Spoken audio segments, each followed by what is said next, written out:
తెలివి కన్ను తెరుసుకుందయ్యా శివలింగమయ్య, మనసు నిన్ను తెలుసుకుందయ్యా మాయగంతలు తీయ. తెలివి కన్ను తెరుసుకుందయ్యా శివలింగమయ్య, మనసు నిన్ను తెలుసుకుందయ్యా మాయగంతలు తీయ. మన్ను నిన్ను కానరాక జరిగిపాయే పాత బతుకు, ఉన్న నిన్ను లెవ్వనుకుంట మిడిసి పడితి నింతవరకు. నీ దయని విభూతిగా పుయ్యర నా ఒంటికి, నన్నింకొక నందిగా ఊడెయ్యి నీ ఘాటికి.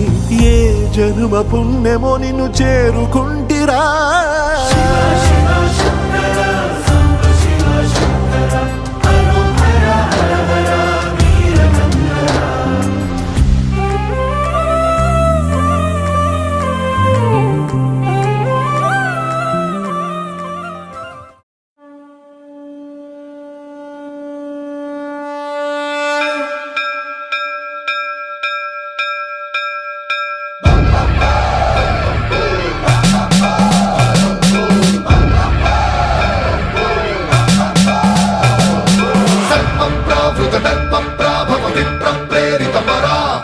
దిక్పూర ప్రద కర్పూర ప్రభ అర్పింతుము శంకరా.